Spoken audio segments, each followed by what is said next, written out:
around and disregard it. Strip you off the ground, show you what heart is. Standing strong and proud, nothing can knock it. Let's get it started, it's the hardest. Talk around and disregard it. Strip you off the ground, show you what heart is. Standing strong and proud, nothing can knock it. Let's get it started. Yeah, get your boots ready. We're about to go on a trip where we wrestle nobody, settling on calling it quits. You're here for the grit, betcha this stuff is amazing. You're stumbling? Welcome to the bump in the apron. Step into it, the hardest part of the ring. Here to bring fun, yeah, in this art he is king. It's the best thing, making sure you don't tap out. Don't go soft with the hardest podcast out. And it's not just another one, it's clear. Off the rest, in this content, none contest. Take the nonsense off the steps. You know it's nothing but pure gems when it's coming off the chest. Get it? Now it's time to sit and relax. Get your mind blown away, ain't no skipping this track. Have you paying more attention, no listening gap. Get everything I ever wanted, no giving it back. What's up, everybody? Welcome to the Apron Bump Podcast. I'm your host, the hardest part of the ring, Kyle Bird. Happy holidays, everybody. Hope everybody's holiday weekend went swimmingly. Hope everybody's all revved up for the new year. New year, new me, huh? Who's with me? No more fisting squirrels in the, I don't know. What do people do in the, hope everybody's got their New Year's resolutions ready, huh?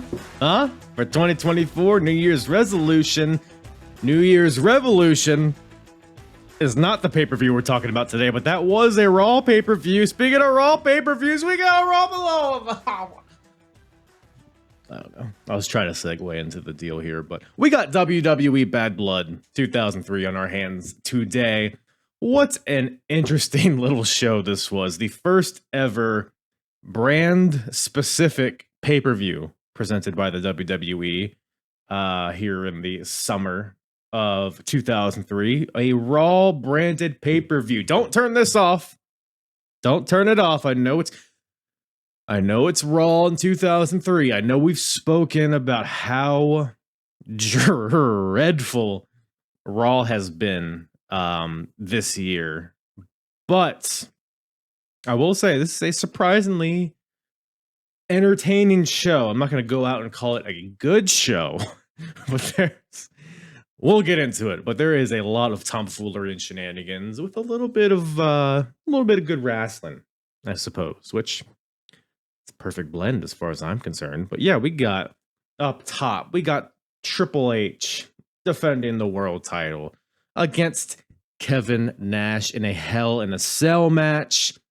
Brutal. McFoley's there. It's a whole thing. We got the saga of Goldberg's failed first run in the WWE. That's continuing with a match against Chris Jericho. We got Ric Flair versus Shawn Michaels in a supposed dream match. Is it? Well, we'll get into it. We got, Rodney Max here. Chris Nowinski. Don't turn it off. I said don't turn it off. There's other good stuff too, even though those guys are here. Who can forget the Redneck Triathlon? We got burping contests. We got pie eating. We got rolling in pig shit. Oh, it's a hoot. There's a lot to get into, and we might as well dive right into it. But first, let me give a shout out to my guest, Marcus, from the World Elite Wrestling Podcast. You can check out the World Elite Podcast wherever you listen to podcasts, as well as live on YouTube and all that jazz. For everything World Elite Podcast, check out the description for all the social medias and whatnot. They do a great job over there. They cover some of the current stuff. They do nostalgia. They do other topics. They do weekly live streams. So check it out. Join the chat. It's a good old time. You can also find them on Floor Slapper Sports. Tim King, I've had him on in the past and may or may not have him on next week. However, go check it all out. Like I said, it's all in the description, as well as all of my social medias and all that hoot and holler. all of those shenanigans at Apron Bump on all the social medias, apronbump.com for all the full episodes. Hey, you like the ruthless aggression, do ya? I would assume that's why you hit play on this, unless you just like me, which I greatly appreciate that. But if you would like to relive the entire ruthless aggression era from the very, very beginning, Attitude Era, even all of that stuff, go to apronbump.com and you can go to the episodes tab and you can select Ruthless Aggression Era, where we started from the beginning. I think Vengeance 02 was the first one, technically. It's a bit of a gray area, but covered all the shows chronologically up until this point. So all the way through 02 and through this point in 03, and we will continue on. So it's been a fun ride, very interesting journey, and do that. The link to that is also in the description below if you just want to do that. Speaking of the description, if we're just going to plug away the description of this, link to the Discord is also there. Join it. Pussy? I don't know. No, it's a good time. We talk a lot of stuff in the Discord, current stuff, old stuff. We'll be doing like pay-per-view prediction leagues here in the future, probably starting either Royal Rumble or WrestleMania. Still figuring things out there, but go ahead, join the old Apron Bump Discord. Get ahead of the game. We'd love to have you, and I'd love to have you sit there or stand there or lay there.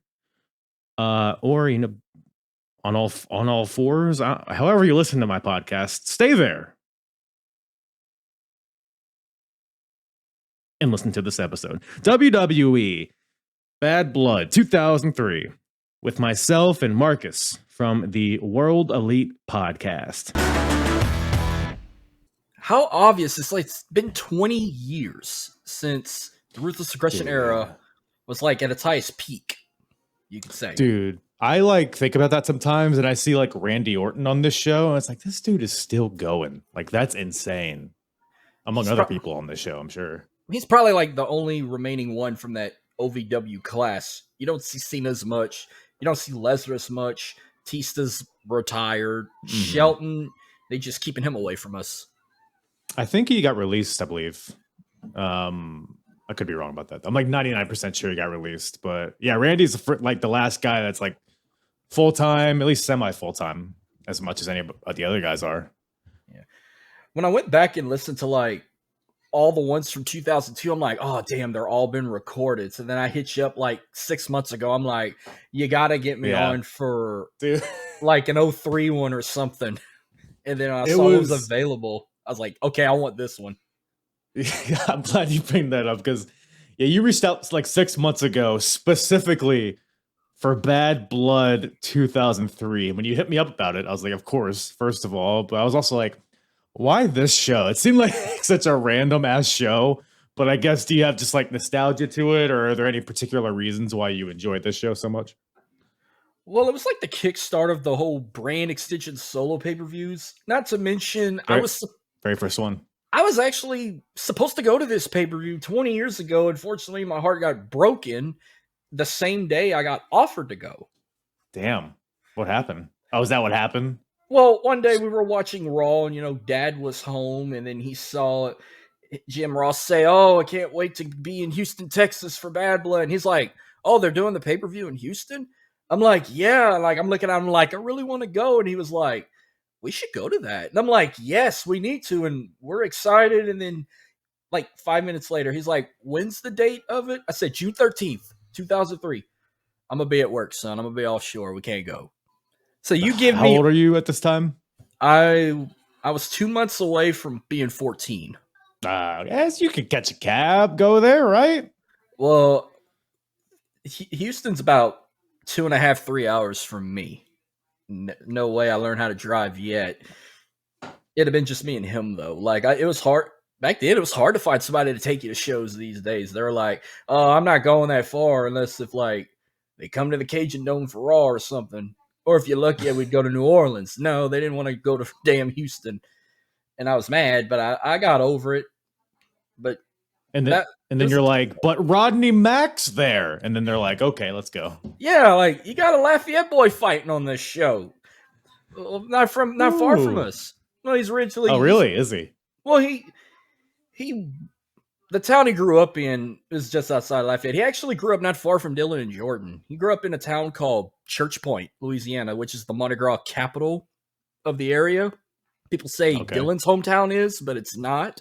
I think Church Point's Mardi Gras get more turned up than Mamou's. Mamou's is like old classic style. Mm-hmm. Church Point's it's a whole other level. People get turned up on a Sunday. Like that's the day of the week they do it. Mamou's like, oh, we'll make it worse. We'll do it on a Monday when everybody has to go to work. Is this all like within New Orleans or is it like the surrounding area? Oh no, it's hours away. Like Lafayette. You ever heard of Lafayette, Louisiana? I have, but in my head, like geographically, it's just like New Orleans and then everything else as a Virginian. Lafayette's about 2 hours from New Orleans. Gotcha. Raging Cajun country. JMU should know a little bit about that now that they're in the Sun Belt Conference. Come on now, kicking ass now that I'm fucking graduated. About goddamn time. That's all right. I'm happy for him. The LSU colors, there's a tie-in somewhere, right? Y'all got. It's like y'all got LSU purple and Saints gold. Y'all got the wrong shade of gold, but that's good enough for me. What are LSU's colors? Well, it's purple and gold, but their gold's like that bright ass yellow. Right. Yeah. Well, I think that would just be yellow. Yeah, but they say gold. But it's like, oh, it's that bright gold. I don't even know. I don't know how many shades of gold there is. Call in if you know if you're an expert on gold. We'd love to hear from you. But anyhow, well, Rodney Mack, and he's married to Jazz, right? 2 Louisiana native wrestlers. They're married now. They have a wrestling school in San Antonio right now. That's where they currently reside. Man, that sounds like a brutal training regimen. Getting in there with Jazz and Rodney Mack. And come out with a bunch of bruises. Rodney's like jacked up. I mean, I watched Crockett Cup in 2022, and he was on the card. He fought Tyrus for the TV title. Yeah, he's still. Oh, sorry, I choked on my own cum. He's going on. He's on NWA, right? Isn't he in like a big tag team there? I like kind of loosely follow it. I haven't remember much. Last I remember, Tyrus was supposed to retire after he lost his title to EC3. Rodney Mack, he should have retired as the Funkadactyl or whatever the hell, Funkasaurus. He should have retired when he had the fedora on, brother. I thought he should have retired as Alberto Del Rio's bodyguard.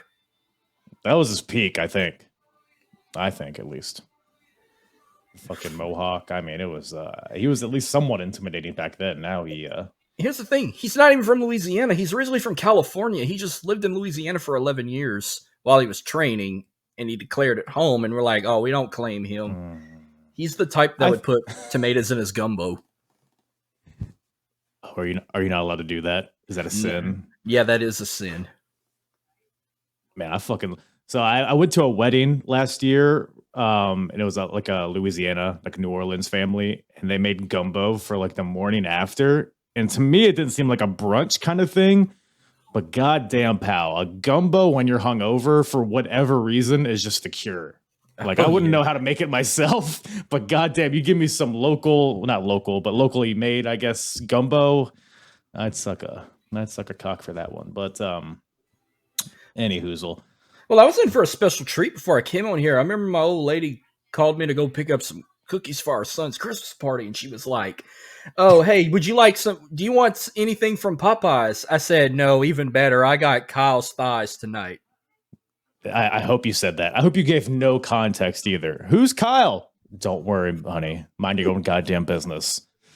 Because all I'm hearing is like, Kyle's got the juiciest thighs and just nipple mania is running wild with everyone you have on your show. So I'm like, I don't like how this is just the lore that's going around the streets. I don't like this is the scuttlebutt. I'm not just a piece of meat, Marcus. I have feelings too. Anyways, so what we talked about here? We got Bad Blood, and but 2003. Just before we get into the show itself. 2003 WWE is a very interesting time. I think SmackDown is awesome. I think it's arguably one of the best years for SmackDown. Raw, on the other hand, which is relevant here because we kind of mentioned it before, but this is the first ever Raw specific pay-per-view. The first ever just brand specific pay-per-view ever. And so we just got Raw here. Raw is, for the first half of 03 is rough. I think it gets a little better in the back half. What are your thoughts on this time period? I guess the TVs in general, just the overall product of WWE in general.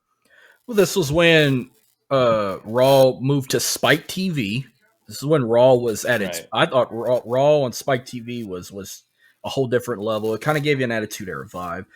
This was when Austin and Bischoff were running Raw together for like 6 months. But what I don't understand, why do they say Austin and Bischoff present Bad Blood? Why not just Raw? That was a head scratcher. Well, because I mean, they do represent Raw. So like, I think that in kayfabe, it's supposed to be like, why else would it just be Raw, not SmackDown? Well, it's them presenting a paper. I guess they're forking up the capital for the overhead and the lighting and the whatever the hell, the travel. So, and I think because Vengeance is after this, which is SmackDown only, and I forget exactly how it goes. But I'm sure Stephanie's like, well, if Raw's going to do that, well, then Stephanie McMahon's going to present Vengeance. Although I don't think it was billed that way, but she's more of a babyface, and Bischoff and is kind of an egomaniac. So I don't know. I actually, But where were we? Oh, yes, the Redneck Triathlon, of course, which is that's probably your favorite part of the show, right? you could say that. Yeah, I mean, I've got I got a rant about that. That's kind of funny to me. That just made me wonder, like, what if this or this when we get to it that I've paid real attention to, of how many times I've watched that pay-per-view over and over again. Like, I don't know where you want to start, but I got something to say about the triathlon. Good thing it only happened once. That's all I'm going to say. Yes.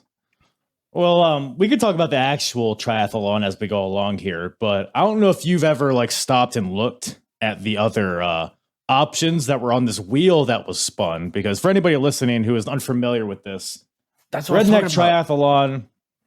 It is Steve Austin, Stone Cold Steve Austin, versus Eric Bischoff in a triathlon, but the theme is redneck, and there's going to be 3 events, and these events are chosen by a wheel, like a roulette wheel, and there's a bunch of different competition possibilities on there, and we'll get to like what was actually chosen. But do you happen to know any of the options that were not chosen for this? As a matter of fact, that's what I meant to say. First off, I've always loved the wheel. Like, every time they would go to Vegas for Bischoff would do called Raw Roulette. You love wheels. Yeah. I love wheels. They just go round and round. Just like my balls. That's what you're a big fan. Yep. What's up? Just 4 of them. Like R-Truth, what's up? You spin them around. Like, when he would do Raw Roulette. Balls? What? You see the matches you could spin on, like a steel cage match, a TLC match, an I Quit match, all this. And we've had all that happen on Raw. Well, for this particular event, I'm not going to say the 3 that were chosen, but I remember I've paid good attention to that wheel that it did not land on. And I've always wondered, what if it landed like, can you imagine Austin and Bischoff in a tractor pull or chainsaw competition, a game of horseshoes, cow tipping, gnome stealing? What do they like to do in Texas? Okay, I was gonna ask you because you're Louisiana, and as far as I understand it, anything down there is redneck. So it would be fair to say you're a relative redneck, right? No, not my area. We're Cajuns. It's a whole different. I think that's just a redneck with some spices. Maybe. I don't know about that. I think that's redneck, but cooked in hot sauce and Tabasco and crawfish seasoning. I think that's what you are. Yep. But that's to be determined, I guess. But with weird voices. Well, let me tell you something about these gators. You know what I'm saying? But lawn gnome stealing. Would you consider that a redneck activity? I thought that was just a high school kid activity that wants ecstasy. Have you ever stolen a lawn gnome? No, but it's never occurred to me. No, I've purchased one. See, that's quite the opposite of stealing. And I don't have a garden. I just purchased one because it was an LSU gnome, and I was like, I'm gonna add this to my museum of LSU collectibles in my house. I'm gonna fill it with ecstasy. That's fair. That was going to be my next guess, actually. But yes, the ones like chainsaw competition, monster truck rally. WCW already did that though. Hog tie contest. I saw a chili cook-off, which that would have been interesting if it would have landed on that. I mean, if we're just cooking stuff, we might as well do a roadkill bake-off, huh? Yeah. Huh? Squirrels, raccoons, throw it in an oven. See what comes out. That's what we could have had at Bad Blood 2003. But I even saw Demolition Derby. I saw that. yeah, how does that work? That doesn't seem. It seems like a lot of paperwork. A lot of waivers need to be signed to do that. I would think. But last but not least, they had bull riding as a choice. Bull riding. They did. Big in Texas. Did. The Rock's Mantar is not even there, so that would be a challenge to accomplish that. So, tobacco spitting, line dancing. I mean, the options were plenty, but there was none of these that were chosen. But can you imagine Bischoff and Austin? You're a big line dancer, right? Hell no, I hate line dancing. It's the dumbest shit in the world, and that's all you're going to get in today's society. All in today's society, when you go to weddings today, that's all women want to do is line dance to like the Cupid Shuffle or the Freeze or Boot Scoot and Boogie or Flex or Cha-Cha Slide, all this bullshit. I think you just made half of those up, but I digress. The Freeze? What the fuck's the Freeze? It's a song. Do it for me. I can't do that. I refuse to do it. I'm sitting down. It's a song. Oh, just stand up and do the Freeze, goddammit. It's a song by Ronnie Millsap. It's not. The song ain't even called the Freeze. That's just what they call the dance. Oh, it's gonna do the Freeze. Yeah, those whores, right?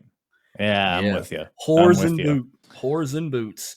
The song's actually called "If You Don't Want Me To" by Ronnie Millsap. They just call the Freeze. Do the Freeze. Play the Freeze. I see. I'm not gonna play the Freeze.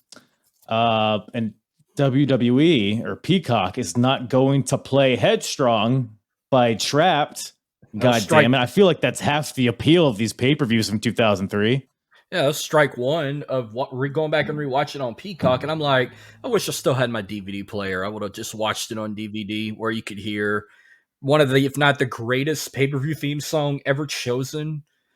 That back in the 2000s, Headstrong by Trap got a football team ready to lose 66-0. It was, I mean, it's still a huge song. It's hilarious that it was just a Raw pay-per-view theme song, but that could have been like a SummerSlam theme or something. Yeah, I definitely agree. I mean, this era of wrestling had just awesome theme songs, which sounds kind of like who cares about the theme song? But I feel like that just adds so much to the aesthetic. That plus the stage and like another thing I love about this era is how these pay-per-views, they all felt like pay-per-views, whether it was the music or the stage or the lighting or whatever the hell. I mean, how much do you think that stuff contributes to like the quality of a pay-per-view? That makes you want to watch it even more. Like, just like, oh, I can't wait to see what the set looks like. Oh, we get three little blood drops. That's like little Titantrons. You get a little oval Titantron, and then you get the little simple set in the bottom that used to be for Raw with some shiny stars in the background. And these WWE theme songs they would choose, like especially them rock songs, that's how I got most of my rock music if I wasn't listening to radio stations. I'm like, WWE picks good themes. I'm going to download that. I'm going to illegally download it on LimeWire, put it on my iPod Nano, and just jam the fuck out of it. Yeah, to this day, man. I mean, all of the music that a lot of the music that I know, it's either wrestling music or it's like adjacent. Like it's a band that I found out through wrestling, like Seether or Saliva or some shit like that. Two good bands. I've seen times, Seether once. Man. Well, before LimeWire, what was it? Kazam? Or where you can illegally download music? music? Napster. Yeah, I didn't use Napster. I used I think it was Kazam, and then I upgraded to LimeWire when we upgraded our PC in that time. But I first heard Headstrong on a wrestling video game. I don't know if this rings a bell. Legends of Wrestling 2. Can't say. That sounds like one of those games you get as a Happy Meal toy. Yeah, it felt like that. I mean, it was available on PlayStation 2, Xbox, or GameCube, and you had every legendary. Basically, it was all the wrestlers from the 70s and the 80s that you can just wrestle with on a video game. Interesting. Well, maybe if I happen to stumble upon that game, I'll check it out for you, just for you. just for you. But Headstrong was like on every video game, like any like sports game or like motorcycle game. I feel like Headstrong is just in every like it was everywhere at the time. So, but somebody who's not headstrong or is not nose strong because he has a broken nose is Chris Nowinski in this opening match, teaming up with Rodney Mack. Both of these guys are accompanied by Theodore Long. Let me holla at you, player. Boys, of course, Bubba and Devon. Now, hold on, better player. So, Chris Nowinski, so Rodney Mack is undefeated at this point, even though he's pretty much just beat up a bunch of tomato cans on Raw. Mm-hmm. But his whole gimmick is that the man's keeping him down, Marcus. The man's keeping him down. It's because he's a black man. Theodore Long is telling everybody, he's giving everybody the what does it. Chris Nowinski, for anyone unfamiliar, you could not find a whiter looking fella, but apparently he's down with the cause because according to Teddy Long on Raw, I guess Chris Nowinski, he's from Harvard, and apparently he's a heavy scholar in the Afro-American studies. So therefore, Chris Nowinski can come into this group and they all have a common goal, I guess. Basically a peacemaker to society because he went to an Ivy League school. Like telling Devon, why is it that Bubba always tells you to get the tables? It's a good question. It's never Devon telling Bubba to get the tables. If someone asks me, why is it always Devon telling him to get the tables? Because he asks Devon. He never tells me. He never tells you. He never tells Spike. He never tells Big Dick Dudley or Dudley Dudley or whatever else is in that ECW family tree of Dudleys. He just tells Devon because Devon's dances the only one with there. Dudley. Dances with Dudley. Sign Chubby guy Dudley. Dances with Dudley. Sign guy Dudley. I mean, yeah. It's an endless tree. Believe me, it's an endless tree. I guess the story here is Nowinski and Rodney Mack are trying to get some steam going here by getting a win over the Dudley boys, and they're doing this by getting into Devon's head, trying to get Devon to come on their side, I suppose. But the match is what it is. It's an opening match. The match didn't really not too much in itself to write home about. I mean, the Dudley boys, I feel like, are just like the king of the opening match. It seems like every time they're on a pay-per-view, I guess the pyro and the energy and the crowd participation in their matches is so heavy. So I feel like it's just they're a perfect team to throw out there to get the crowd hot. But and they do that, they get the wazza headbutt, all that stuff, and then Bubba tells Devon to get the tables. Devon goes to do that, but Teddy Long gets on the apron, is like, hey, hold on, player. Devon, why you gonna let him do that? And then Rodney Mack from behind, as Devon and Teddy Long are, distracting each other. Rodney Mack takes out Devon, and Chris Nowinski, who is wearing a metal mask to protect his face due to his broken nose, takes the mask off and smashes Bubba in the face with it and gets the 1, 2, 3. So Nowinski and Rodney Mack beat the Dudley boys. And I was surprised here because these guys are so low card, in the grand scheme of things, it feels like they never did anything. But I guess they were trying something with these guys. I don't know. What do you think about this? It was a shocking way it kicked off. I considered it as an upset. I realized how glittery his face mask was that he would wear to protect his nose, by the way. And I mean, I'd laugh at I know there's really not a lot of smart people in Texas. Probably the smartest schools in that state are probably the smartest school in the city is Rice University, and they're just chanting Harvard sucks, which I think everyone thinks Harvard sucks. But imagine if Chris Nowinski and David Otunga were a tag team. It could be the Harvard Law School graduates or something. Now that's just too powerful of a team for any of us to handle. So it's probably good that they came in different eras. You know what I'm saying? So it's all about the power. Yeah, all about the power. How's the theme song go?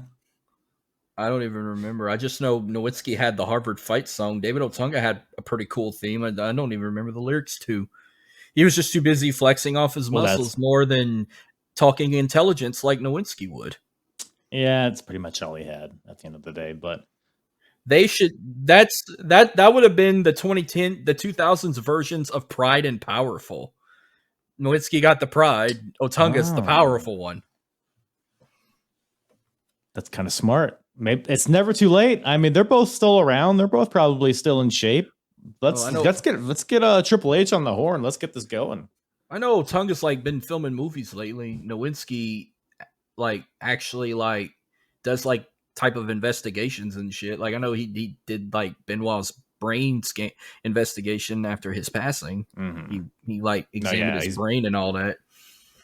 Yeah, he's big into concussions. I believe Chris Nowinski ended up getting a concussion that would end his career. So definitely passionate about that. I thought he got that playing football because that's all JR brag about is like played on. He was the captain of the Harvard football team and won an Ivy League championship. Oh, slobber knocker. Yeah. It was probably a culmination of concussions. He's probably on his first dozen at this point. But well, let's move on to something that's very hard to get a concussion doing, although it felt like I was getting a concussion watching this. We got the first leg of the Redneck Triathlon. Again, Steve Austin versus Eric Bischoff. The first contest, which I believe they spun the wheel on heat before the show. It's going to be a burping contest. Huh? A burping contest. Well, remember they swerved everybody. They swerved everybody. Remember the week before they spun the wheel and it landed on a contest I guess they didn't want to land on. We were supposed to get pie eating to start it all off. They wait till the second contest. They do the burping first. And I can't. Yeah, I mean we still get pie eating, you know, or whatever you want to call that. But yeah, I don't know. I don't know who I feel bad for. The people watching Eric Bischoff's fake burp reactions, or do you feel bad for Terry Runnels being in between them two, acting like fools? Wait a minute. You're telling me that these burps weren't legitimate? I think Bischoff's first one was real. Like that last one had to have been fake. Austin's last one had to have been fake. That first one was probably real. That Austin did. Just chugging a Miller Lite is like... Well, here's the thing. So, yeah. So the rules here. So each person gets 3 burps. They alternate back and forth. And whoever has the best burp wins. And they are very obviously canned burps. They are just the most cartoonishly... Like, they don't even sound like they're coming from these people. They're trying to lip sync the burps, which... They did kind of fine up until the last one, but... Well, who sticks their tongue out when they burp to begin with? Austin did. I never did. It was funny because, like, Austin's drinking a beer as he's doing this, and he'll take a big swig of Miller Lite, and then he'll actually burp. But he'll be like, all right, now I'm ready to burp. Look, goddamn. And then it's just like... You know? But... I mean, they go back and forth. Eric Bischoff does his like fucking karate pose before his burps. It's all very dumb. But Steve Austin eventually wins. His last burp is just a man, it's something. It's very long, very, very tongue heavy, a very tongue heavy burp. Maybe that's just the secret to a successful burp. Who am I to say? But I don't know. Any other nuggets on this one? No nuggets on it, but we can just call them testicles for this next one that were no longer a thing anymore. I like it. So wait. Does Tess no longer have testicles, even though he's not with Stacey anymore? Or is he still maintain some of the testicles that Stacey got him afterwards? I think Stacey just yanked him out of him. Stacey was the one that started the whole testicle chant and whatnot. And I just remember at this time, they were trying to push Tess to be this star, but he couldn't cut it. And then they try to make him be a douchebag now to Stacey, like, oh, I'm not successful. Because people, all they want to say chant testicles, and they want to stare at your ass and look at your legs, and they don't want to acknowledge me. Acknowledge me. But yeah, it's Tess. Tess is a weird one, man, because you look at the guy. I mean, he has everything that Vince wants in it. He's tall, he's ripped, he's good looking, he's a pretty good talker, he's fine in the ring. And it's just I don't know, man. I think he just wasn't able to get taken serious. This whole testicles thing, like it's funny, but they were trying to run with it as like a babyface gimmick at first, but then nobody really took to it. So now they're like trying to overcompensate. Like Test is calling Stacey a whore on Raw. He's like, because this match, by the way, Test versus Scott Steiner, and the winner gets Stacey Keebler's managerial services. And Test on the Raw before this is like, I'm going to win this match, Stacey. And afterwards, I'm going to make you my whore. And then he pulls her in and just force kisses her. It does not age well. But Tess is he's a scumbag here. So I guess they're doing what they want to accomplish. But he still comes out with testicles and big text on his Titantron. So it's kind of like, I don't know, man. And then you got Scott Steiner, who was fighting for the world title a few weeks ago. And now he's a goddamn joke. And this match just furthers that, even though he wins. But I don't know, man. What'd you make of this whole match here? I mean, it was obvious who was going to win it, but I mean, he's the big bad booty daddy. He needs a big bad booty to be the daddy. To Stacey. Wait, so Stacey's ass is the daddy? Is what you're telling me? No, I said he calls himself the big bad booty daddy, but he needs a big bad booty to be the daddy, to be her daddy. Oh, for him to be the daddy. I see. I smell what you're cooking. Yeah. I smell it. Yeah, you smell what the Mark is cooking. There you go. So that's what they say. That's what they say. In Scott Steiner math, what was the % chance of Test winning and walking out with Stacey's managerial services, you think? God, that's a good question. I might need a notepad here. All right. Well, so you got one Stacey, but 2 testicles. Now you multiply that. That's 2 still, but you got Scott Steiner's 2 peaks on his biceps, so you add that to it. Then you divide it by the amount of testicles that Test no longer has, which is probably about a third since he lost Stacey. She probably took a lot of that market share. So overall, I would say probably like a 2/3 and 7/8 chance of walking out with Stacey. If I think the math checks out. You can tell me if I'm wrong though. He's a graduate from James Madison University, so that's a mathematician right there. Holla if you hear him. Oh man, holler if you hear me. But yeah. So the match is what it is. Match actually isn't that bad. I was expecting a lot worse. Even though it starts out with and this is like kind of a semi-famous GIF because Tess comes out. Well, they both come out, but then Stacey comes out last. Tess goes out to like grab her or something, and then Scott Steiner leaps off the apron to land onto Tess, or at least he. A botch. I forgot he was trying to dive off the second rope into a double axe handle, and he just lost himself. I'm glad you brought that up. I guess his foot got caught up in the apron. He just falls short.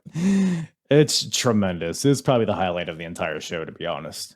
What was funnier, Scott Steiner's botch or the chair ricocheting off the ring rope hitting Tess in the head? Ooh. Well, the chair spot, I believe, was planned, and it was very well executed. So I'm always a sucker for a good botch. So that's all. Scott Steiner really doing anything silly will always be a winner in my book, to be honest. But I haven't seen a lot of wrestlers do the little chair freak idea that Tess did, but I thought Kurt Angle sold it better for Backlash 2002. Yeah, Kurt Angle's done it so many times in his career. He's the master of it. But yeah, in this match, it's a lot of Tess just being a dick towards Stacey in the beginning. He uses her as a meat shield to block himself from Scott Steiner. I think he even like tosses her at Scott at one point. Tess in the ring will be beating up on Steiner. Then every once in a while, he'll stop to blow a kiss to Stacey, just being a real dirtbag. At one point, he does a bunch of push-ups to mock Scott Steiner. But Scott fights back, almost paralyzes Tess with a brutal-looking belly-to-belly. And but Tess fights back somehow after that, undoes the corner pad. Stacey gets up on the apron to stop him. But Tess grabs her and is like, hey, I told you I was going to make you my whore. And then Steiner tries to intervene, but Tess gets out of the way and is able to hit a big boot for 2. That was a pretty good false finishes. I kind of bid on that one. I thought that might have been it, but it's at this point where Test gets frustrated, goes outside, grabs a chair, shoves down Stacey on the floor as she tries to get it away from him. In the ring, Test swings the chair at Scott Steiner. Steiner ducks.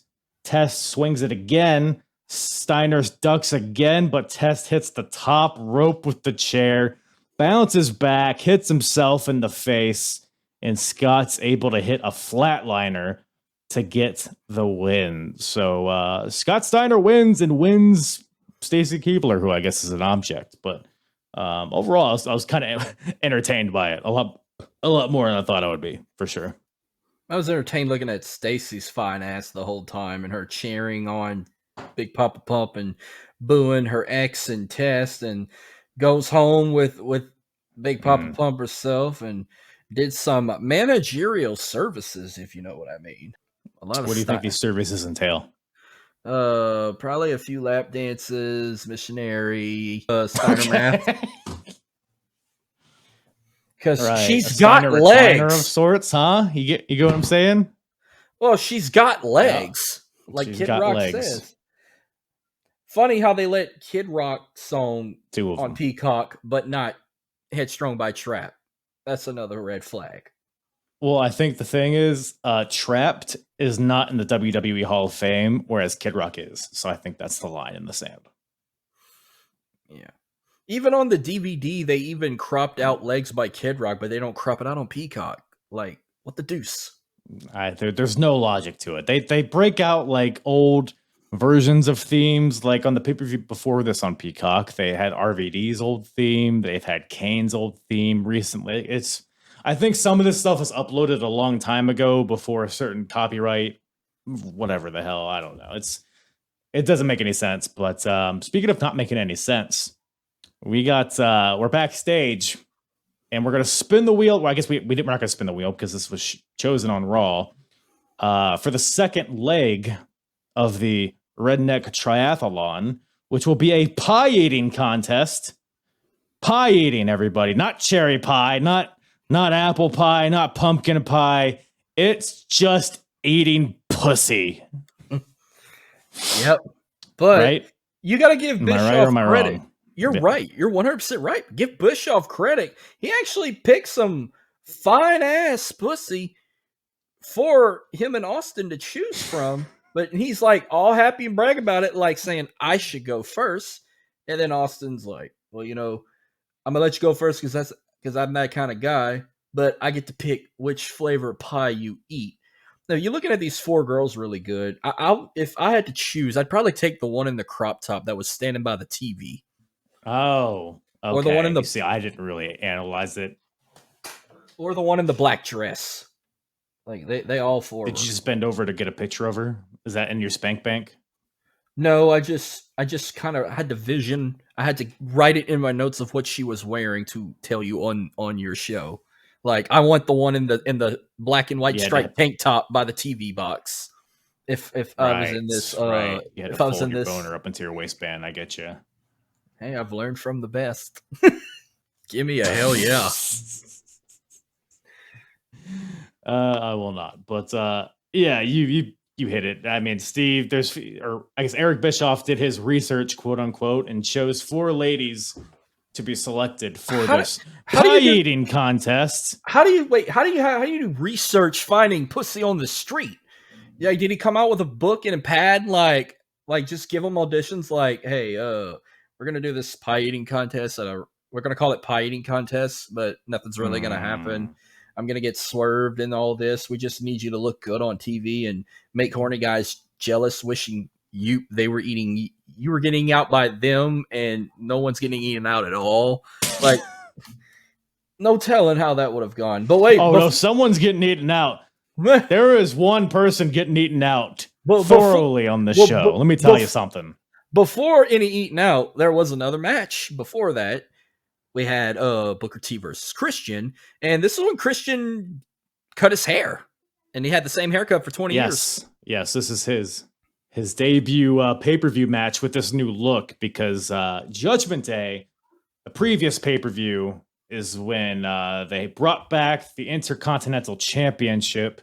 Christian won this match by very nefarious means by eliminating Booker T, even though Booker T eliminated him beforehand.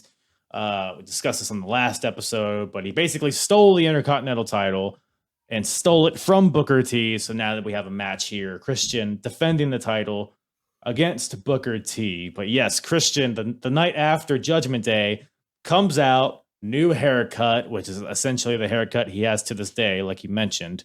New look. He had some Flair jeans, and now he's here with the tights again, the same kind of tights that he's still wearing to this day. He's abandoned the singlet look, though he's abandoned the long hair look, which I would say it's like about goddamn time. So much better. He looks so much more of like a credible looking dude here, and then going up against Booker T. And he was the father. He's the father of the year. You got it. Christian Cage, father of the year. Right. Well, Jim Ross brought up how Booker T grew up in a single mother household. So Christian, again, touched on this in the last episode, but Christian, I think that's the root of his hatred towards Booker T, is that he's a fatherless boy. So Christian's here to kind of help him in that aspect. So planting of the seed for the father of all fathers gimmick. But here's my question. Why did they even get rid of the Intercontinental Championship in the first place? It was like a shitty 6 months without a mid-card title on Raw, and then they unified it at No Mercy with Triple H and Kane's match, the whole Katie Vick situation. Great episode, by the way.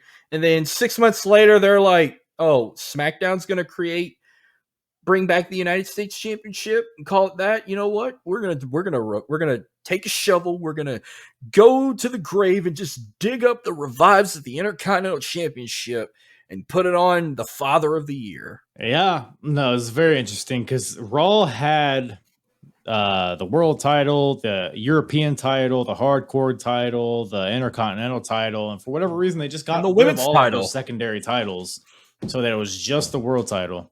Mm-hmm. Well, they had the women's title still. Mm-hmm.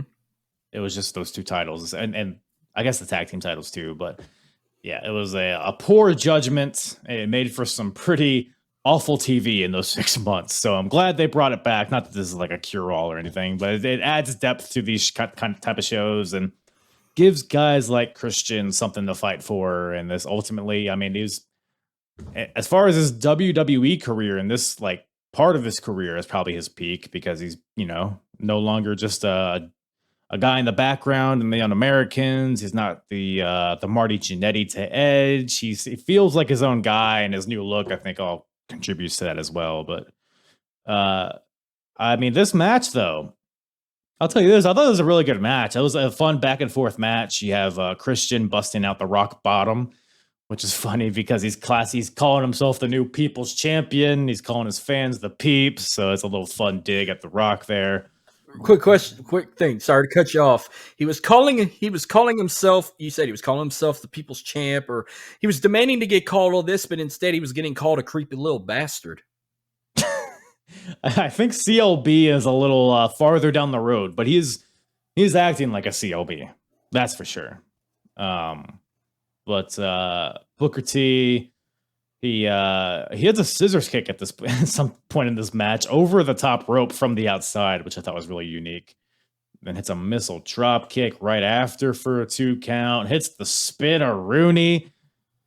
And then Christian skedaddles with the championship belt. He runs up the ramp with it. He wants no part of this. But the ref grabs the mic and says, hey, if you get counted out, you're going to lose that title too, Buster. Was it? Why Nate? doesn't every ref just do this? Is my question. Was it Lil Nate that was the ref, or was it like Jack Doan or something? I thought it was Lil Nate. That was Charles Roberts. I think Jack Doan. I believe it was Jack Doan. Yeah. Okay. Funny how fast he was counting for that, but if both men were outside the ring, it would take him 20 seconds to count the one. Oh, he's tired of Christian shit, I think is the thing. So he did it the right way. Can't really. He was like 1, 2, 3. Instead of 1, 2 breathers, 2. It's referee's discretion, Marcus. Yeah. The deals of a creepy little bastard, you could say. And then he gets himself disqualified. He hits him with the title. And why can't the ref just be like, hey, you're not allowed to do that. You lose the title at this point. You know what I'm saying? So it's, I don't know. This, like, it's a DQ finish. Ultimately, the Christian retains. I feel like nowadays we don't see this as often, like DQ finishes on pay-per-views, and we'll touch more on that later as well, which I'm glad to see. But yeah, I was enjoying the match. I thought the match was really fun, but the shitty horseshit finish, I thought, really took this down a peg. And but they're in Booker T's hometown of Houston, so I guess they got to screw him over, huh? I think that's the rule. It's like every time he goes to Houston, they boo him. Like the last 2 or 3 pay-per-views I remember him fighting at in Houston, he got booed. He was never supported in Houston. I don't get why. Now they want to support him, but like from 2003 to 2007, they didn't give a shit if he showed up in Houston. They always booed him. Well, maybe they just think he's actually from Harlem. Maybe they think that's his real hometowns. Maybe they just don't respect that. You know what I'm saying? He was cheered a lot in Madison Square Garden, so yeah, maybe he's morally from Harlem, New York, instead of Houston. That all checks out. Well, speaking of Harlem, I bet a lot of cunnilingus happens in Harlem. But speaking of which, we got a pie eating contest on our hands here. Leg 2 of the Redneck Triathlon. Pie eating contest. We got Jerry the King Lawler in the ring, who I guess is the host of this little deal. I will note that there's no bed in the ring. There's no other apparatus. I mean, who else are you going to get to host this? You know what I'm saying? Imagine Jim Ross. Like, Jim Ross, ladies and gentlemen, are you ready for us a pie eating contest? This is going to be a slobber knocker. I mean, we at least had him on commentary, which was a treat in its own right. Oh, yes. Oh, my God. When we get to that, I got him and King had the two best, what you call it? Damn, what do they call it when the punchline? They had the two best punchlines of the whole damn segment when we get to it. But yeah, Bischoff comes out first. Right. Then Austin getting the big Texas ovation, and Austin brings the women up the screen, and all the men are just like horny as hell because then they agree like, you think that's 4 hot looking women? Give me a hell yeah. What's been funnier too is that even the little like 10-year-old boys are like hell yeah in the crowd. Like there were some crazy fans in that crowd. Did you ever catch the 2 guys in the front row that was dressed like Winnie the Pooh and Tigger? Did you not catch that? I did not, but you say I didn't. You're saying that they were horned up though? Oh, Nipple Mania was running wild in the Compaq Center. That's even quick fact too. That was the last time they did a pay-per-view in that arena before they upgraded to now the Toyota Center, which is the new home of the Houston Rockets. They moved to downtown Houston. Oh. So that arena, that's the old, they call it was the Summit, then it was the Compaq Center. That arena hosted the 1989 Royal Rumble. It hosted No Way Out of Texas in 1998. It hosted the episode of Raw where William Shatner cheap shot at Jerry the King Lawler. It hosted Bad Blood, a former basketball arena that Akeem Olajuwon won 2 NBA titles for the Houston Rockets. Now it's a giant non-denominational church. It went from a basketball arena to a church that could seat 20,000 people to praise and worship your Lord and Savior. So there's 20,000 people in a church pew sitting there with a Bible in their lap, humming and hymning and just being with the Lord. Meanwhile, 20 years earlier, Mae Young stuck an anchovy up her twat and shoved it into Eric Bischoff's You heard, face. you knew the rumor. The rumors were true. I was going to tell you that. Oh my God. I was going to tell you, did you knew the prank Austin did to Bischoff? Oh my God. Everyone knows it now. Dude. Oh my God. Yes. I remember reading about that in a fucking PWI magazine, and I'm like, Austin fucking pranked Bischoff with all this. He had no idea he was taking Mae Young out. It was the only one that knew about it was Jim Ross. No one, even King didn't know. So Mae Young come out, with Moolah, and then we knew it was obviously Mae Young. Every time you hear the pianos, you know Mae Young's coming. 2 punchlines. Yeah. Two Dude, that or punchlines. Pat Patterson, and that would have been a whole different thing. Well, 2 punchlines that made the whole thing even better. She's walking down the aisle, and Jim Ross is like, well, is it Mae Young or Moolah? He goes, well, it's Mae Young, the entertainment from the Last Supper. And then when she gets in the ring, and King's like, wait a minute. Because she's old. And she gets in the ring, and then King's like, wait a minute. We said pie, not cheesecake. What's wrong with cheesecake? Cheesecake's awesome. Yeah, it's... So if you love the cheesecake, huh? Especially in this context, right? Well, if according to King, if women over the age of 80 taste like cheesecake, fuck yes. You heard it here first. Hey, if I have any 80 plus gals listening, hit up Marcus. I'll put his Twitter and all his shit in the description. Hit him up. He's ready to cunnilingus at the drop of a dime. Just have some breadcrumbs, maybe a little whipped cream ready, because daddy's ready for dessert. And I'm pointing towards him, not me. You stay away from me, you old bitch. I don't know why that was so mean. But Bischoff's like get away, freaking out. She pinches his ass, and he's getting pissed, and he wants to forfeit. And then Austin's like, oh, you're a quitter. You're going to quit. And then he's like, all right. He forfeits, declare me. And then he's like, well, wait. You always said anyone can do the pretty ones. And then he just looks at her like, let's just get this over with. Make it as painless as possible. He just kisses her. Then Austin's like, well, he's like, let's see you top that. I was like, what the hell are you talking about top that? You kissed her. This is a pie contest. And then she kicks him in the balls, takes off her heels. Probably the oldest thong I've ever seen in my life. Mae Young in a thong in what's now a church. Was the thong itself old? I don't know. She probably got that at the Victoria's Secret at the Galleria in Houston, no telling. Hits him with a Bronco Buster, and sure enough, the rumors were true. She stuffed her crotch with a fucking sardine or anchovy and made it smell like that. And then he's just coughing up fish breath. Like, all right, Austin, you bastard. Your turn. And Austin gives her a stunner, and he forfeits and forced a third round of the Redneck Triathlon. It's a brilliant move by Steve Austin, first of all, and the fact that he actually gave her a stunner. I was howling watching this. It was Did your wife watch it with you?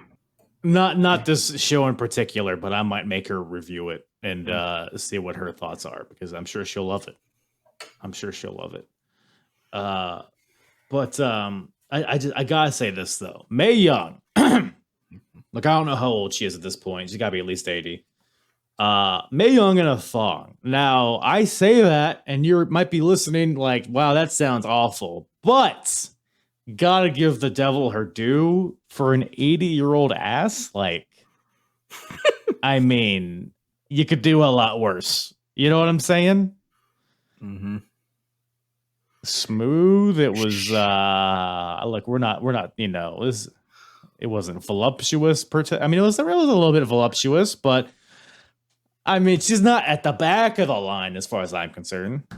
She had to have been 79 or maybe 80, because she passed away in 2014 at 90, and she would be 99 right now. So she was probably either 79 or 80 at the time. Okay. What would you rather? Would you rather take a Bronco Buster from Mae Young with anchovies down her crotch, or eat Deborah's cookies? Oh. So we're talking about her literal cookies, right? The dry ones that she made for Steve Austin that one time? Yeah, or McMahon's reaction eating them, or Kurt Angle reaction eating them. Yeah, I don't know what makes them taste like shit. I mean, they look delicious, but taste like shit. I don't know. I never ate a bad cookie that I can remember. Well, see here, I prefer the taste of fish over feces. So personally, I'll probably take fish, if that answers your question. Mm-hmm. That's just me. Good answer. That's just me. So you're not tasting cheesecake though. You're tasting fish. Well, it's like a cheese. It's like a fish flavored cheesecake, which is actually making me start to gag a little bit just thinking about it. They So I probably think we might as well move on. they probably make that in Seattle or something with their fish throwing they do over there. Fucking Daniel Bryan and his stupid bullshit up there. Kurt Cobain, Darby what Allin have too. you, but well, we got the World Tag Team titles up on the line next. We got the champions, Kane and Rob Van Dam, taking on La Resistance, the team of Rene Dupree and Sylvain Grenier. 20-year-old Rene Dupree, by the way. Probably didn't even hit puberty I think yet. both the La Resistance guys are like, they're both like 20, 21, which is wild. But Jacked up. this match here, so this is kind of the source of maybe the best storyline, in my opinion, of 2003, which is Kane, his unmasking, him spiraling afterwards and just becoming a monster again. We're in like the seed planting portion of that arc, I guess, because on Raw, I believe it was a week or 2 weeks before this, Steve Austin, Kane, they were both in the middle of the ring, and Stone Cold was like, "What the hell are you doing? Is there a monster in there anymore? Remember the guy that beat me for the WWF Championship? What?" Because Kane, he's been losing, he's become very humanized, and Stone Cold's trying to motivate him into becoming the monster that he is, because I guess that creates good TV, and Stone Cold's the GM of Raw, so it benefits him as well. I guess that's the kayfabe there, but so Stone Cold, he's like slaps Kane to try to motivate him, but Kane won't choke slam him. So he's kind of Kane's a sad boy at this time period. RVD at one point on Raw was getting beat down by both of the La Resistance guys. Both the Frenchmen were beating up Rob Van Dam in the middle of the ring, but Kane did not come out to save him because he's moping backstage. So we got emo Kane in the house. Even when he's coming out in this match here, he has the hair in his eyes. There's no fire to him, pun intended. But so we're kind of in this is the before picture, and we're gonna get the after picture later in the year. But I don't know. Any thoughts on this match specifically, though, as far as the match itself? Well, La Resistance, man, let's talk about these young studs here. I mean, 20-year-old Rene Dupree with the freaking biggest camel toe I ever seen in those pants. Juiced up Rene Dupree and Sylvain Grenier. But yeah, that's what it was. Sylvain and Rene. This was before they had Rob Conway and everything. This was when it was Viva la France and not Quebec. They would shit talk America. But remember, they said they didn't want to. It was sad they had to come win their tag team titles in Texas when the president of the United States at the time was from Texas, and George W. Bush, and they made a joke about him and they booed, and Jim Ross's inner tech love of Texas, being an Oklahoma guy coming at him, is like, I don't see no anchor tied to their ass. If they don't like this place, just go home. When they were coming out. And I was wondering where was Fifi at the time? Remember when Renee would come out with Fifi? Yeah, I don't think Fifi comes into the picture until Renee goes to SmackDown and is facing John Cena for the US title, which is just a crazy sentence to say in hindsight. But with a small little camel toe in his wrestling tights, in his small boots he wears. Doing his you seem very fixated. First of all, is it a camel toe if it's a male bulge? It's very small. I couldn't even tell. Like, I'm more distracted with that more than his dance that he would call the French tickler. His little hop he would do from the side with his hands out. He calls it the French tickler. Like, pretty choosing French name. Tickler. Am I right or am I wrong? I'm like, look, it's the French tickler. And I'm like, I hear from adults, don't you say that. That's a bad word. It's obviously, I didn't realize that 13 years old, French tickler was a freaking bad word until I did some special type of research. What does French tickler mean? I wasn't aware that was innuendo. French tickler. I thought it was like, at first I thought it was like a dance, and then they were like, no, a French tickler is like a sexual thing. It's like it's a condom with rib I'm gonna look it up. Here. protrusions. It's a condom with rib protrusions. But I've always thought the French tickler was like a special The hell type is of. this? It's a fucking weird condom. Oh, at first I thought it was like a type of fingering you do, but when I was like, oh wait, it's a fucking condom. I mean, hold on. Let me. Can you see my screen? Okay, I see it now. Well, yeah, I mean, I'm sure you're familiar with. this popped up on mine too. Like What the hell? it's a So fucking you put this condom. on? You put this on your penis? How's that front end pleasurable? It looks What? like a California exotic French tickler. Oh, Looks like it's made in California. Okay. Uh, Oh, you can buy it at Walmart. Unfortunately, wow. out of stock. It's at Walmart. A Walmart French tickler I'll tell you for what. $10.99. You can get this. What? I'd rather Please. go to Walmart to buy a French tickler than get a Straight Talk wireless account. This is all I hear.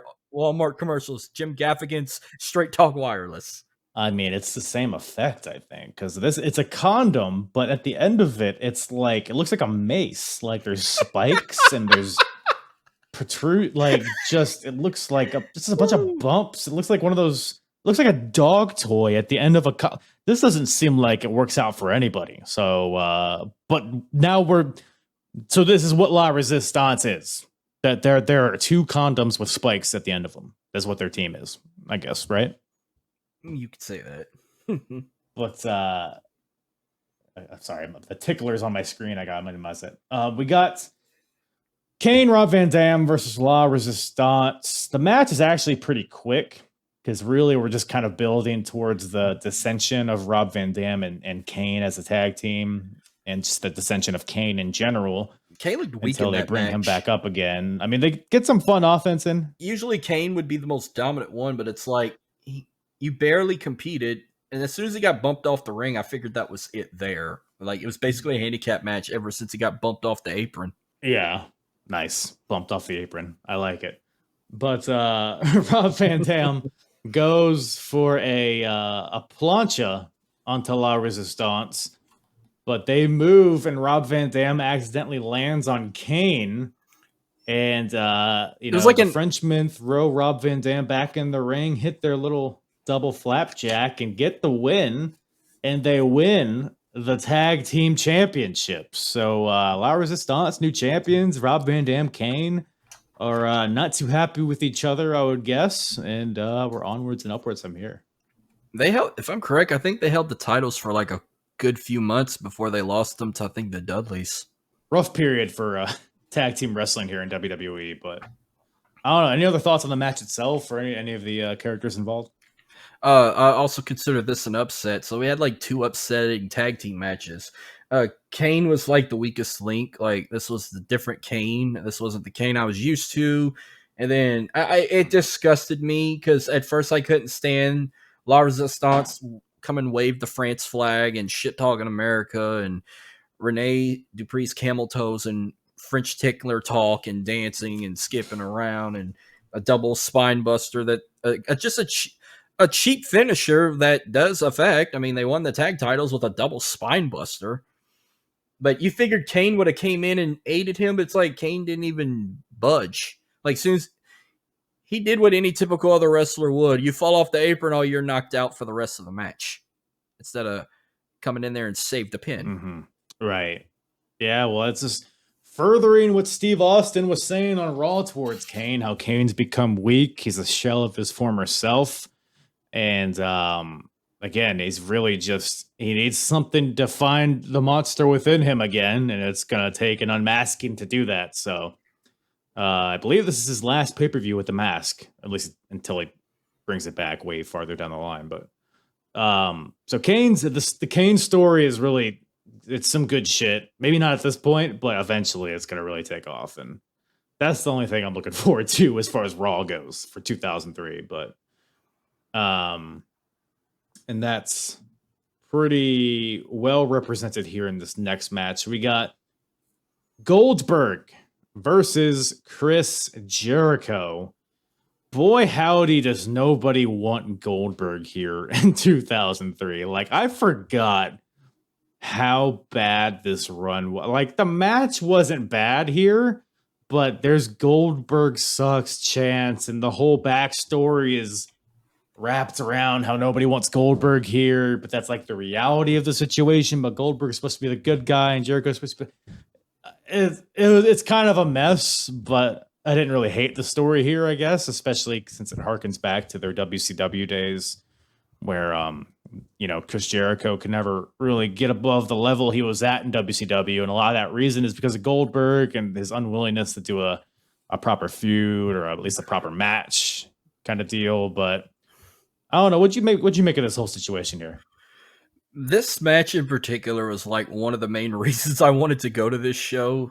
Big confession, I was a Goldberg mark when he was in the WWE. He was one of my favorites in WCW, and I was probably the only person in the world that was happy that he was there. And then Jericho, which everyone hated him, which I had a love-hate relationship with him. I loved him I like him more as a heel, the way he would declare he's the best in the world and whatnot. Yeah. To me, I felt like this was a dream match because we never got it in WCW, and I wanted to be a part of that. But instead, I watched it at home. But going back and watch it, yeah, you heard Goldberg sucks chants, and they're actually cheering for Jericho. I'm like, whoa, what did I miss here 20 years ago? But it was actually a decent match. Yeah, it wasn't a bad match, especially because Goldberg, obviously, he's known for these, really quick sprints of matches where it's just, spear, jackhammer, go home. But he's here with Jericho having a, 15-minute match or so. I didn't think it was that bad. It wasn't, it's not something that I would absolutely recommend somebody go back and watch. But, I thought it was fine. I like the storytelling here because they fight to the outside pretty much right away.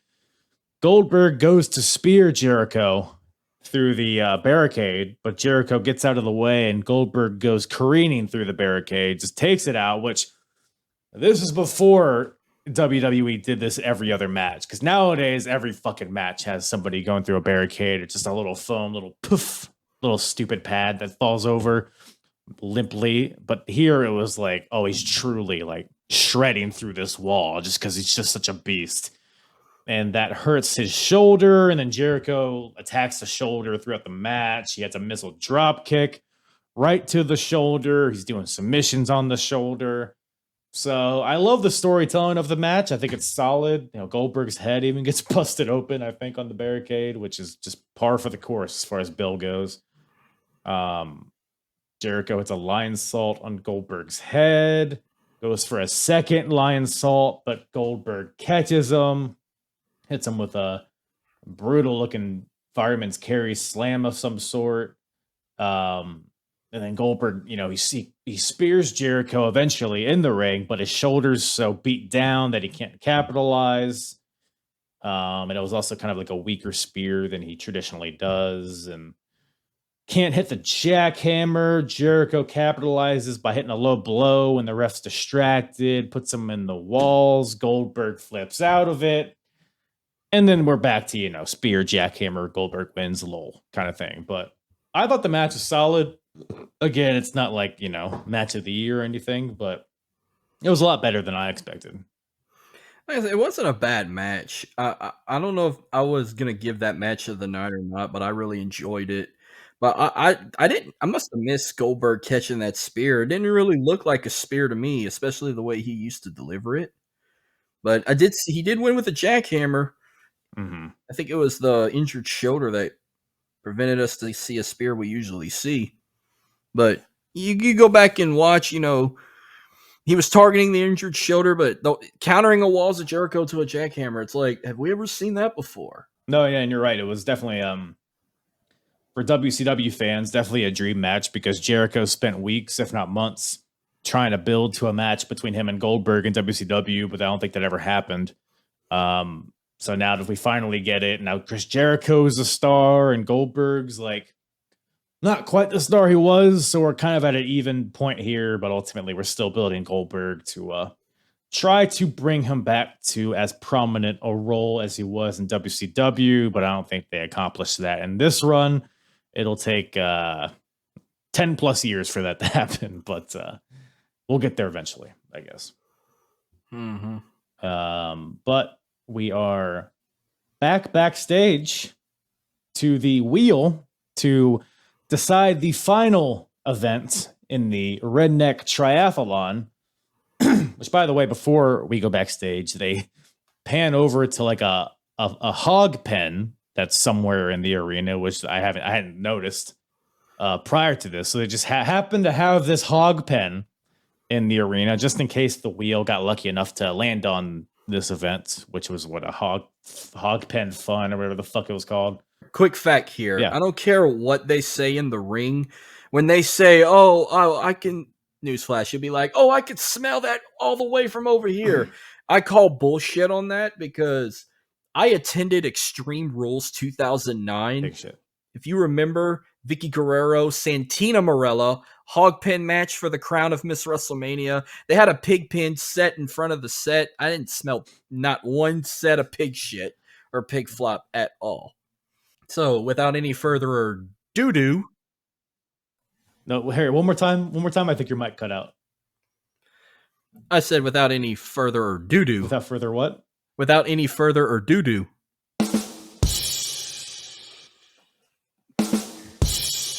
Yeah. So, so they spin the wheel again for the last event, and it lands on Sing Off. You know, traditional redneck events, because rednecks all over the country are just having sing-offs with each other. So that's going to be the last event. So I guess they set up this hog pen for nothing. Somebody's pissed about that. Somebody had to fucking rent some hogs or whatever the hell. But Steve is upset because he can't sing. I mean, you've heard Steve Austin talk. You know he can't. He has no pipes. He's good at a lot of things, but singing is not one of them. Bischoff is, you know, probably at least better than Stone Cold. So, man, we're 1-1 going into the final round, and Steve Austin is in peril. Not sure how he's going to fight back from that, but more on that later. I love how Terry Reynolds was like honest to him. He was asking her, "You ever heard Stone Cold Steve Austin sing?" "Yeah." "Can I sing?" "No." Like, she told him the truth. I liked it when she told him the truth and said, "You can't sing." Yeah. She's honest. She's honest. You gotta love Terry. But that brings us to I guess a dream match of sorts. We got Shawn Michaels taking on Ric Flair. We got the 80s versus the 90s here. And so backstory here, Ric Flair was having doubts because he's already linked up with Triple H and Evolution and all that, but Ric Flair was having doubts. There was an episode of Raw where Stone Cold allowed Triple H to choose his opponents. It just had to be a former world champion. So Triple H chose Ric Flair to be that opponent, thinking that Ric Flair would just lay down for him because they're Evolution buddies and whatnot. But Ric Flair decided to actually compete and actually try to win the world title. Was unsuccessful, obviously, but this triggered something in him. He's like, hey, maybe I still got more in the tank. Shawn Michaels is kind of urging on Ric Flair. Is like, come on, you're the nature boy. You got this. Ric Flair and Shawn Michaels end up teaming together to take on, I think it was Triple H and somebody else I think Jericho. I think it was Batista. And was it Batista? Well, Batista's injured at this point. Okay, so it wasn't him. Okay. Yeah, Batista's injured at this point. Yeah, so similar. I don't know if you've seen Ric Flair and Sting taking on the Horsemen back in the day, but Ric Flair virtually did the same thing, teaming with Shawn Michaels. As soon as Ric Flair gets tagged in, he gets in the ring, turns around, clocks Shawn Michaels. They beat him down. Ric Flair turns on him. He links back up with Triple H. Randy Orton comes back from injury. So Evolution is almost complete here, but that's pretty much the source of this match, other than just to have, a marquee match, a big name value match. And again, like this is a match where, because Ric Flair matches, I mean, you know how they go. You can pretty much guess how this goes, at least to a certain point. There's chain wrestling, they're really leaning into, I was the best wrestler of the 80s. I was the best wrestler of the 90s. So they go tit for tat in the ring to try to get the better of one each other. It's just pure wrestling. Chops get involved, and then Ric Flair is able to hit a cheeky low blow or an eye gouge or whatever the hell, and then hits a a chop block and then attacks the leg, figure four, all that happens. But the ending stretch of this was fun. I don't know. What do you think about this match itself? I mean, it was really good, but did you think we really needed that match 20 years ago? I mean, they put on an instant classic at WrestleMania to retire Flair, but just keep looking back, like, was it necessary to have it? Did we really need it to save the show? Did people really want to see Ric Flair wrestle that night? I mean, of course you want to see Shawn Michaels all the time, but I mean, it was a nice storyline, and Flair called him, "You're nothing but a Ric Flair wannabe," and then Flair being Flair. I love how Shawn Michaels wore the same pants he wore at the 1997 Royal Rumble when he won the WWF title in his hometown. The red pants with the hearts that got the Texas flag on it. That's the same pants he wore at Rumble 97. Oh, I see. It's a Texas thing.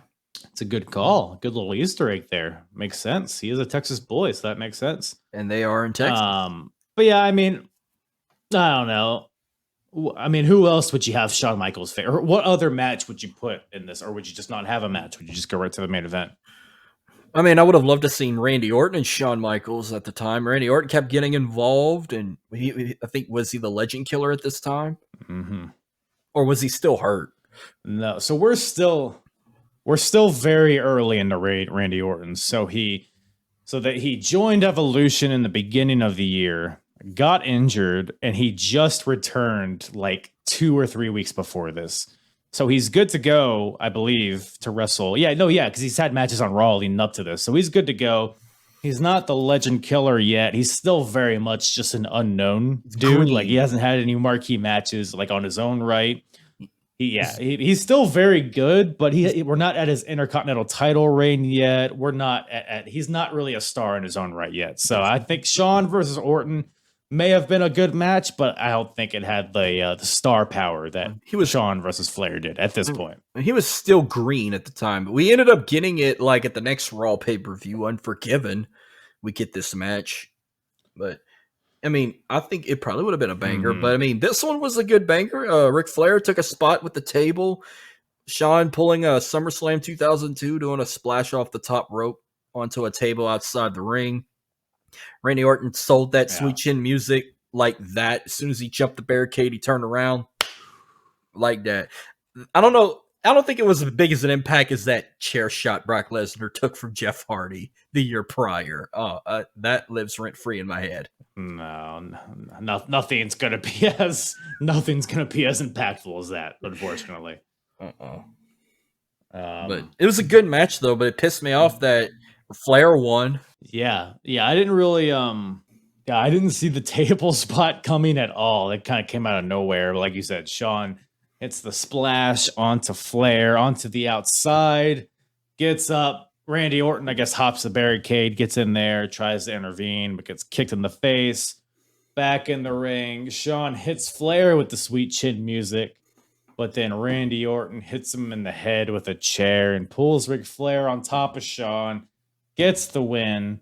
And so I guess we're building Evolution at this point. Batista's still injured at this point, but I believe he comes back semi-soon. So we're still doing that. Randy Orton is still, like you said, still very green. But like in the matches that I saw him wrestling in the Raws leading up to this, it's crazy how good he was just this early on. And fun fact, he hit his first RKO the week before this. So we're still very early on in his career, but it's already off to a pretty hot start. I mean, big spotlight here at a pay-per-view, even in this capacity. So can't complain about that. No. Hell, I wouldn't have mind that being the main event. Maybe I overreacted there. Yeah, I mean, I think the main event should have been the last leg of the Redneck Triathlon, which is what we got up next. Mm-hmm. Again, we got a sing-off on our hands. Eric Bischoff comes out, says he's going to sing his theme song. So his entrance music that he comes out to, he's going to sing it. So he gets the audio guy to play it, and Eric Bischoff just poorly lip syncs to the vocals. Steve Austin hops up on the Titantron and says, "Hey, goddamn what? That's not you singing. Sing for realsies," or whatever he said. And then Bischoff is like, "Okay, I will."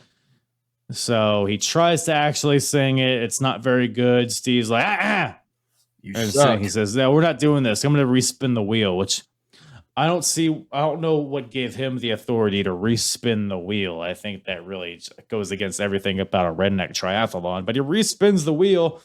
Lucky for him, it lands on the hog pen match or Purposely pigs of fun or whatever the did hell that. they called it.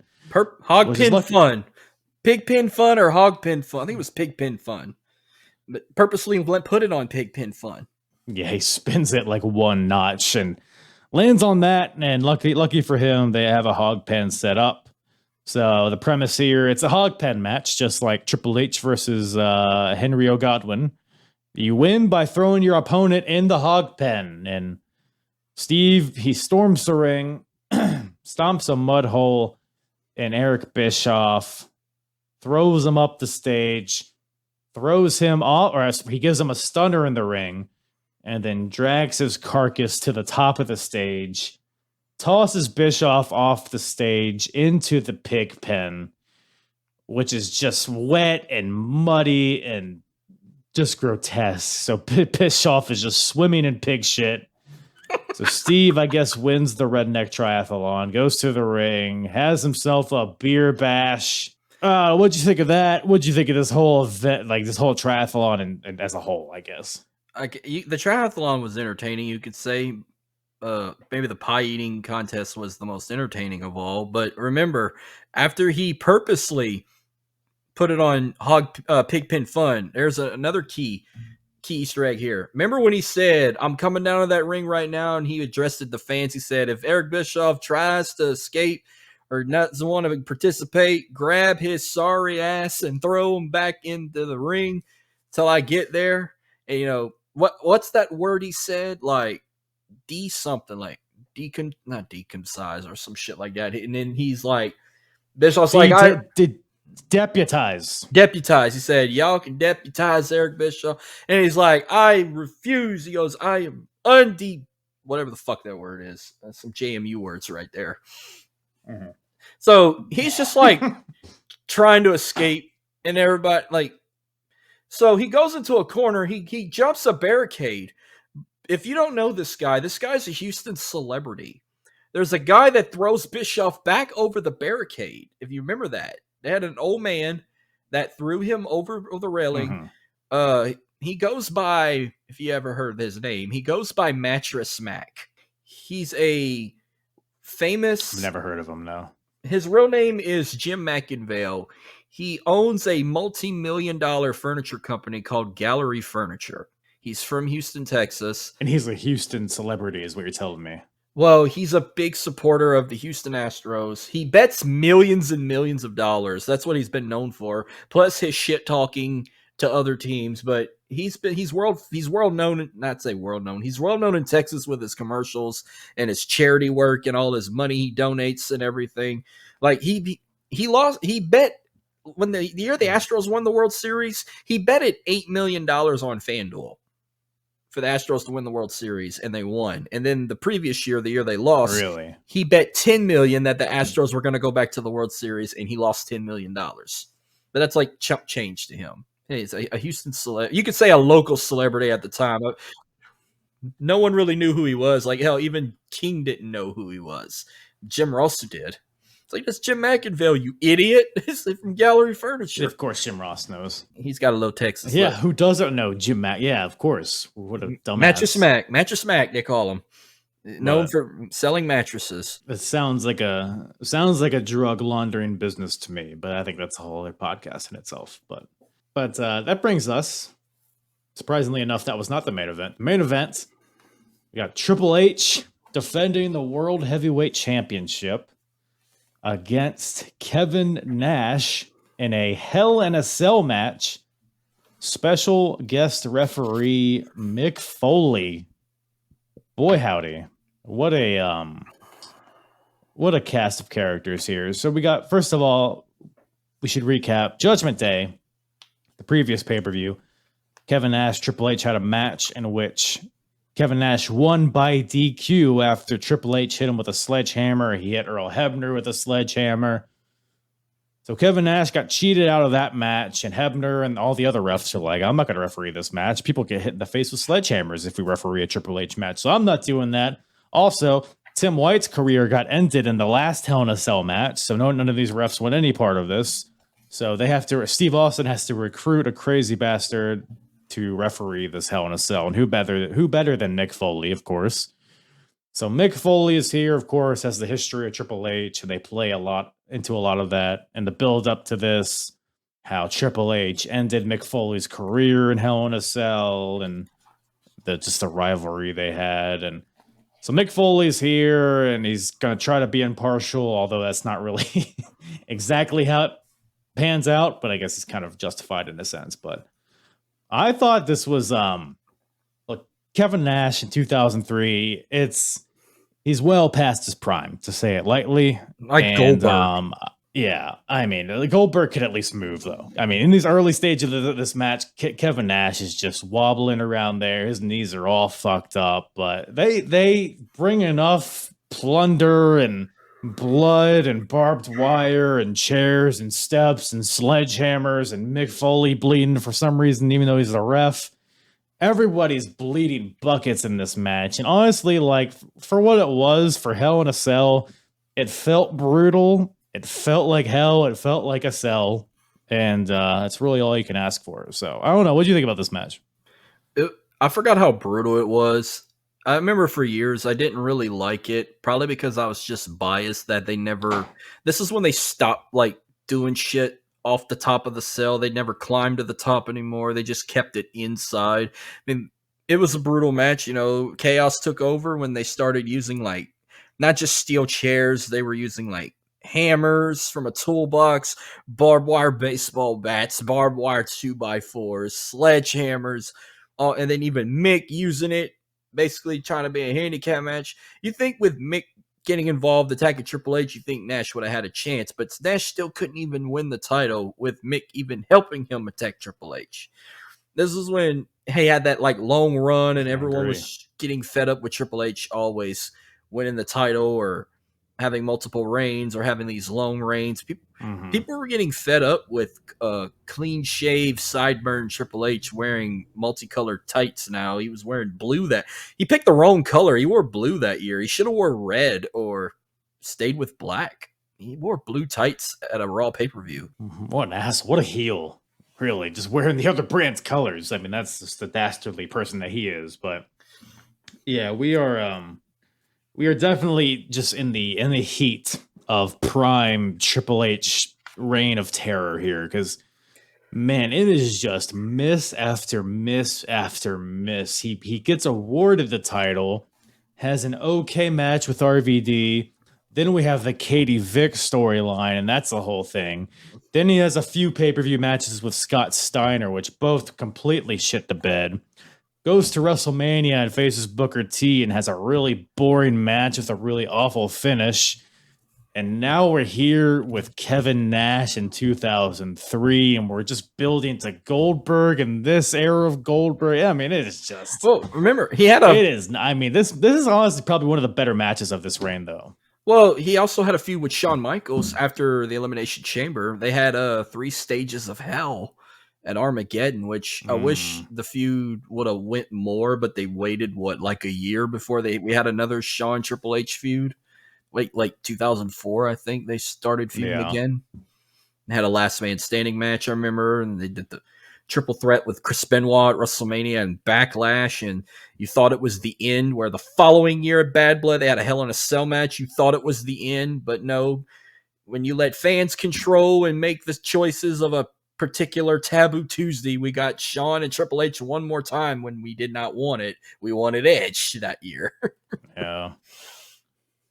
But good shit. They're obviously buddies, so they have the chemistry, so I get it. And yeah, I agree. I mean, most of the Triple H Shawn matches are really good, especially their SummerSlam 02 match is just amazing. The 3 Stages of Hell match was pretty good. The Last Man Standing match was good, but yeah, otherwise, I mean, it's just a bunch of nonsense. But this match here, this Hell in a Cell with Kevin Nash, I mean, you got barbed wire boards coming into play. Guys getting hit in the face with it. Kevin Nash sets it up in the corner, gives Triple H a snake eyes into it. Triple H grabs the toolbox from underneath the ring, hits Nash in the face with a hammer, just a regular hammer, and then takes a screwdriver to his face. Oh, some John Moxley shit. Okay. Yeah, no, it's very Moxley-esque here. Triple H eventually gets fed up with Foley's shit, and because Triple H at one point pulls out a sledgehammer, and I guess that's the last straw for Foley, even though we've already seen barbed wire boards, barbed wire bats, screwdrivers, hammers, but a sledgehammer, that's the last straw.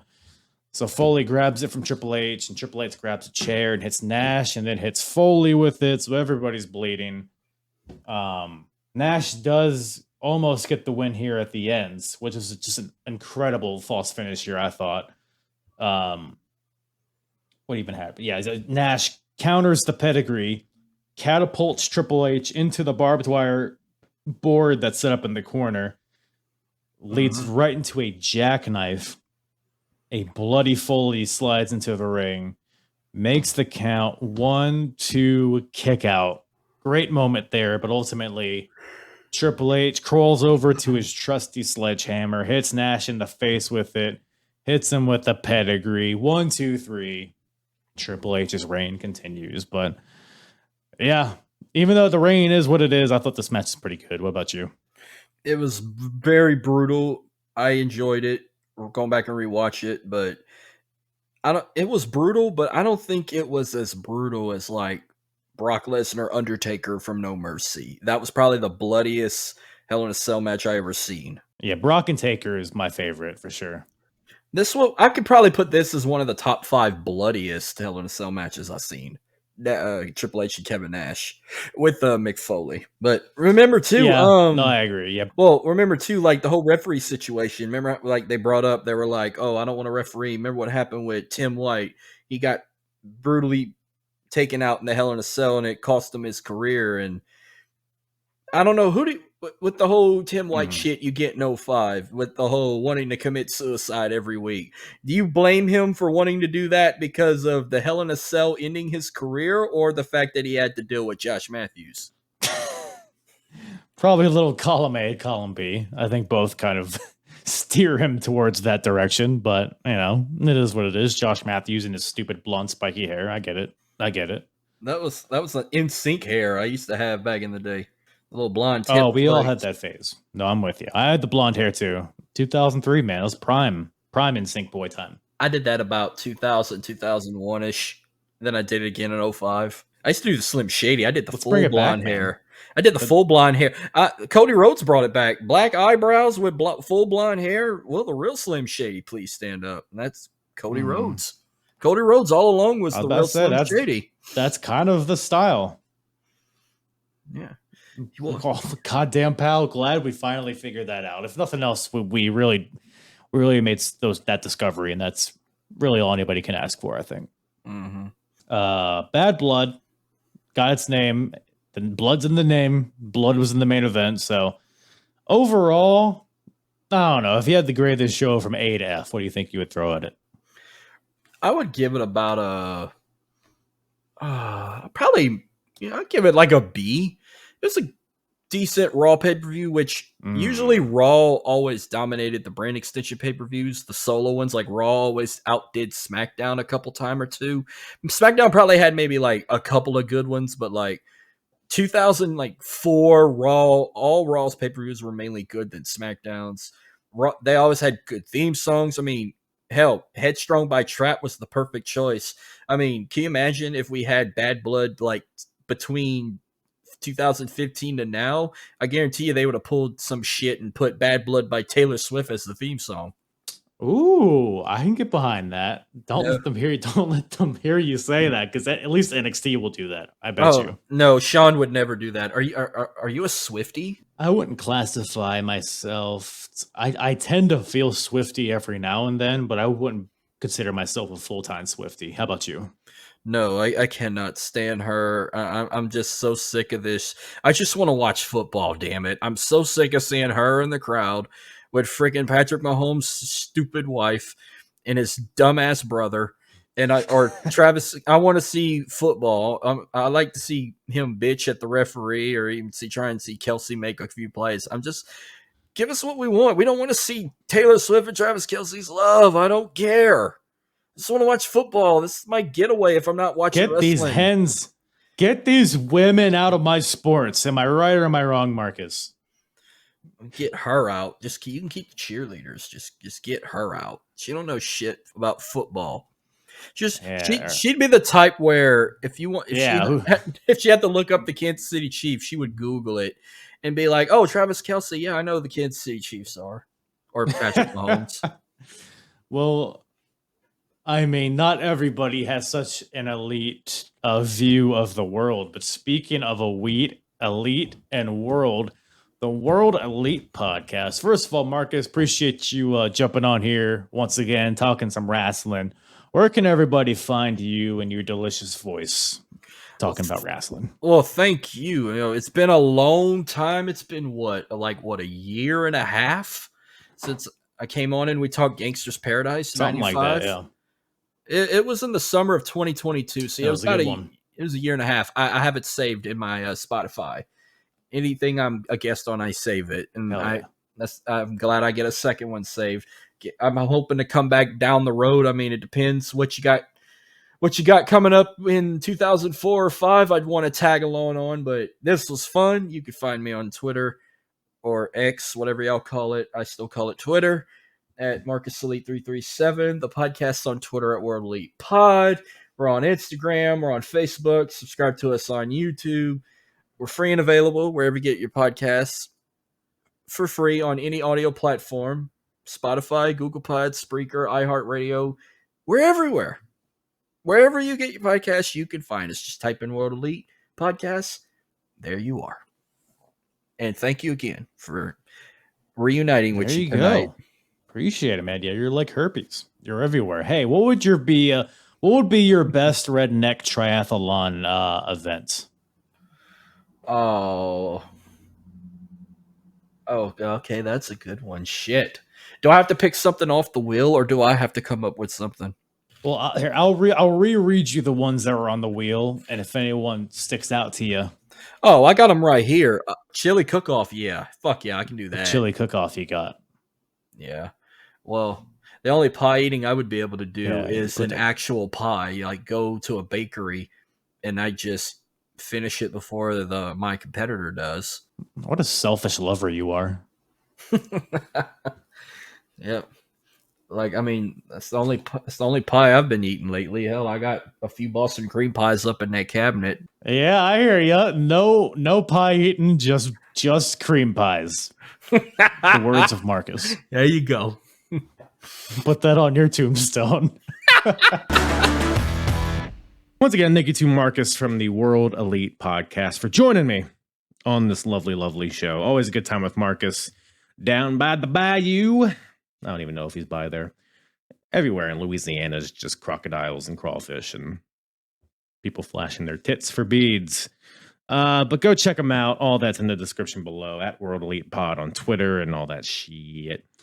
At Apron Bump on all the social medias as well. You know where to find me. You know where to follow me. You know where to touch me to make me smirk at you with a wry grin. So that's about all Daddy has for you today. Appreciate you guys tuning in. Love ya, love ya, love ya. Like you. Love ya, love ya, love ya. And big old smooches all around.